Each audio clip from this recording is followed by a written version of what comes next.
Bismillahirrahmanirrahim. Assalamualaikum warahmatullahi wabarakatuh. Khabar tuan-tuan puan-puan. Hari ini saya nak share sikit berkaitan Ivermectin. Ivermectin ni memang topik yang hangat hari ini. Jadi apakah itu Ivermectin tuan-tuan? Ivermectin ni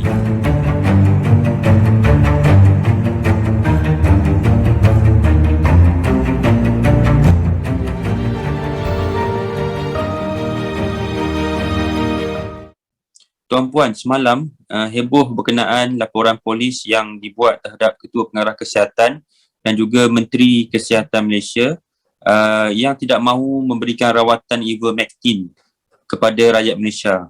Katanya lepas buat laporan tu, barulah KKM nak buat kajian.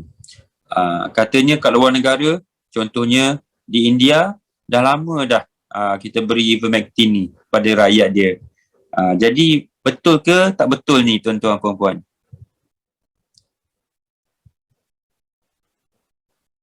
Izinkan saya kongsi apa pendapat saya berkenaan perkara ini. Pertamanya, Kementerian Kesihatan Malaysia bukan tak nak bagi Ivermectin ni kepada rakyat kita, ya. Kementerian Kesihatan Malaysia dalam proses melakukan kajian klinikal besar-besaran yang dibuat untuk membuktikan bahawa Ivermectin ni betul-betul berkesan untuk digunakan ke atas manusia. Tuan-tuan tahu apa itu Ivermectin ni? Ivermectin ni sebenarnya obat anti-parasit yang digunakan ke atas haiwan. Ia belum dibuktikan keselamatannya, selamat ke tidak, efektif ke tidak untuk merawat masalah COVID, ya. Maksudnya penggunaan untuk bagi satu institusi yang bertanggungjawab, ya. Kementerian Kesihatan Malaysia, kita buat kajian dulu untuk buktikan bahawa Ivermectin ni selamat, Ivermectin ni berkesan. Ya, apa jadi kalau kita bagi ubat ni secara melulu, tuan-tuan puan-puan? Apa jadi selepas bagi ubat ni, pesakit yang kita bagi tu bertambah teruk? Apa jadi kalau lepas kita bagi tu, pesakit tu meninggal, tuan-tuan puan-puan? Adakah tuan-tuan puan-puan mahu ni terjadi pada saudara mara kita? Kita tak mahu kan?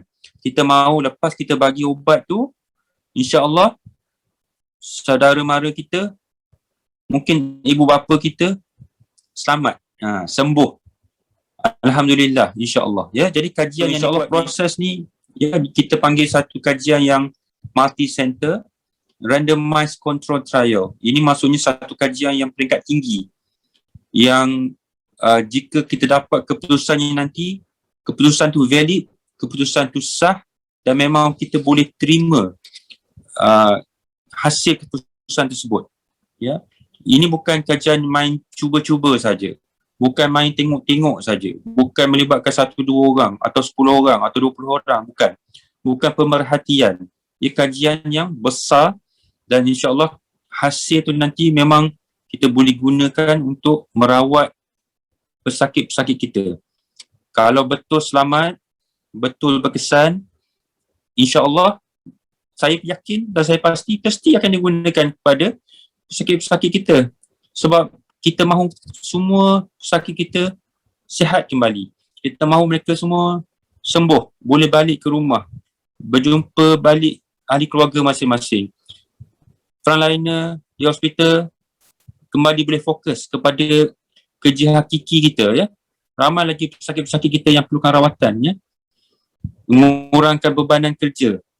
Kita boleh fokus kepada rawatan-rawatan lain lagi, ya. Pembedahan elektif banyak yang kita dah terpaksa tangguh, ya. Kenapa? Sebab kita nak fokus pada masalah COVID. Ya, tuan-tuan puan-puan, saya harap tuan-tuan puan-puan dapat percaya apa yang saya cakap ni. Saya seorang pakar perubatan dan bekerja di Kementerian Kesihatan Malaysia. Okey, tuan-tuan puan-puan tanya kenapa India, mungkin tuan-tuan puan-puan dah bertanya apa jadi kepada India yang memulakan rawatan Ivermectin, kan? So Ivermectin ni walaupun dimulakan dari India dan dikatakan kadar COVID menurun di sana. Benar ke ni tuan-tuan puan-puan? Okey, mengikut analisis yang dilakukan, tidak, ya. Ada faktor lain yang menyebabkan penurunan kadar COVID. Kalau betul Ivermectin saja yang menyebabkan penurunan di India, kita kena lihat contoh yang lain. Contohnya di Peru, tuan-tuan perempuan. Peru telah kita perlu lihat negara Peru, tuan-tuan perempuan. Peru telah memulakan rawatan menggunakan ivermectin pada bulan 5 tahun 2020. So sejak bulan 5 tahun 2020, tahun lepas, walaupun pesakit telah dirawat menggunakan ivermectin ni, dia COVID tetap ada, kita panggil apa, gelombang ya, wave, banyak gelombang, naik turun, kemudian naik balik ya, sehinggalah negara Peru sendiri telah menghentikan penggunaan ivermectin ni pada bulan 3 tahun ni, 2021. Ya, ini antara contoh yang menunjukkan bukan ivermectin semata-mata yang menurunkan kadar jangkitan COVID. Jadi kita perlukan lebih bukti untuk memastikan benarkah ivermectin ni yang menyembuhkan atau menurunkan kadar COVID, tuan-tuan perempuan. Selain daripada itu, tuan-tuan perempuan, saya perlu nyatakan di sini tidak ada ubat yang tidak ada kesan sampingan. Ivermectin pun ada kesan sampingan, tuan-tuan perempuan ya.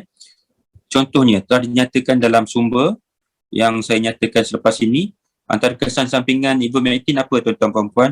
Anda boleh dapat demam, boleh dapat rashes atau meruam, boleh dapat muntah, loya, ya, sakit kembung perut, sembelit, dan kalau dalam kes-kes yang serius, tuan-tuan perempuan, ada kes yang dilakukan menjadi tidak boleh berak, tidak boleh kencing, ya, tidak kawal, terdapat kawal berak dan kencing, maksudnya cirit lah, ya, cirit, sesak nafas, masalah sawan, ya, mungkin boleh koma, tuan-tuan perempuan.